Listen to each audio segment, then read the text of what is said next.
Hello दोस्तों, dictation start होगी 3 second बाद। स्टार्ट। अरस्तु ने कहा था कि मनुष्य एक सामाजिक प्राणी है, लेकिन यही मनुष्य जब समाज से विलग होकर मशीनी उपकरणों पर अधिक आश्रित हो जाता है तो वह अकेलेपन जैसी मानसिक बीमारी का शिकार होने लगता है।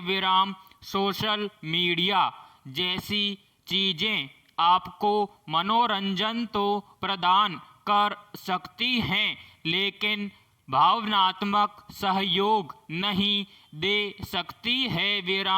तकनीकी उपकरणों पर अत्यधिक आत्मनिर्भरता, उस पर कोरोना की पूर्णबंदी ने जिस तरह से लोगों को अवसाद का शिकार बनाया है, ऐसे समय में मनोवैज्ञानिक की मांग बढ़ी है।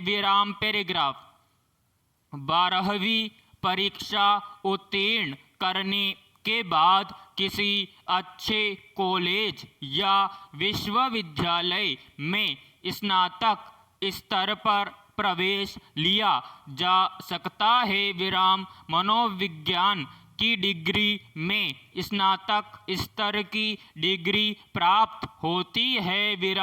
इसका पूरा पाठ्यक्रम व्यक्तित्व विकास, मनोचिकित्सा, तनाव प्रबंधन और तंत्रिका मनोविज्ञान पर केंद्रित होता है, जो बहुत ही रुचिकर और प्रासंगिक होता है।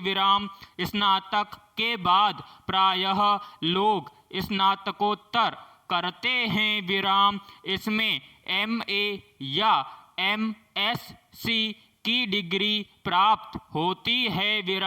इसके बाद लोग मनोविज्ञान में PhD भी करते हैं, लेकिन अधिकतर लोग स्नातकोत्तर के बाद ही विभिन्न क्षेत्रों में एक मनोवैज्ञानिक की हैसियत से कार्य करने लग जाते हैं। कुछ लोग जो शोध करते हैं वो शिक्षण कार्य में लग जाते हैं। कुछ लोग स्नातक डिग्री के बाद ही कार्य करना प्रारंभ कर देते हैं। एक मनोवैज्ञानिक से अपेक्षा की जाती है कि उसके पास एक बहुत ही विश्लेषणात्मक दिमाग हो, जो उत्कृष्ट संचार एवं भावी कौशल का धनी हो। वह मानसिक रूप से परेशान व्यक्ति को समझने और उसके व्यवहार को जानने में सक्षम होना चाहिए, जिसके माध्यम से वह पीड़ितों को परामर्श देने में सक्षम हो। करुणा एक मनोवैज्ञानिक का सबसे उत्कृष्ट लक्षण होता है। पैराग्राफ। मनोविज्ञान में सफलतापूर्वक प्रशिक्षण प्राप्त करने के बाद जिस व्यक्ति ने अपनी एक अलग पहचान बना ली है, उसके लिए न केवल नौकरी की अपार संभावनाएं होती है, अपितु मुँह मांगी तनख्वाह भी मिल जाती है। मनोविज्ञान का क्षेत्र कई शाखाओं में बटा होता है। एक प्रतिभागी मनोविज्ञान की विभिन्न शाखाओं में से किसी एक में करियर बना सकता है। इसके अंतर्गत मनोवैज्ञानिक समस्याओं वाले व्यक्तियों के व्यवहारों का पहले मूल्यांकन किया जाता है और फिर उनका उपचार किया जाता है। इसमें उन लोगों का उपचार किया जाता है जो किसी दुख से पीड़ित है या लगातार दुख महसूस करते हैं या किसी मनोरोग के शिकार हैं विराम। क्लिनिकल मनोविज्ञान वाले डॉक्टरों को बड़े समूह वाले क्षेत्रों में भी काम करना पड़ता है। पैराग्राफ।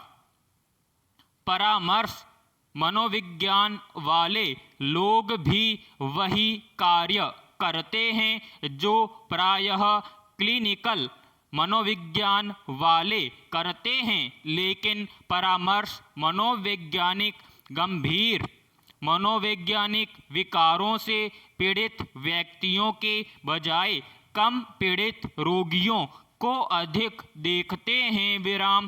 प्रायः ऐसे मनोवैज्ञानिकों की नियुक्ति मनोविज्ञान विभागों, शिक्षा विभागों में, शैक्षणिक केंद्रों, परामर्श केंद्रों, सामुदायिक मानसिक स्वास्थ्य केंद्रों आदि में होती है विराम। स्वस्थ मनोवैज्ञानिकों का संबंध अच्छे स्वास्थ्य के संवर्धन और रखरखाव, मनोवैज्ञानिक बीमारी की रोकथाम और उपचार से भी होता है विराम। ये व्यक्तियों को धूम्रपान करने से रोकने, वजन कम करने, शराब छोड़ने, तनाव का प्रबंधन करने और शारीरिक रूप से स्वस्थ रहने में मदद करने के लिए कार्यक्रम डिजाइन करते हैं और उसे संचालित करते हैं विराम। वे अस्पतालों, पुनर्वास केंद्रों, सार्वजनिक स्वास्थ्य एजेंसियों, शैक्षणिक सेटिंग्स और निजी क्लिनिकों में कार्य करते हैं विराम। औद्योगिक संगठनों के बीच आज जिस तरह की गलाकाट प्रतिस्पर्धा चल रही है, उसे देखते हुए संगठनात्मक मनोविज्ञान का कार्य बहुत अधिक बढ़ा है विराम। आप कई संगठन कार्यस्थल में उत्पादकता बढ़ाने या कर्मियों के चयन में शामिल होने के नए तरीके विकसित करने के लिए भी मनोवैज्ञानिक को अपने यहाँ रखने लगे हैं। विराम समाप्त।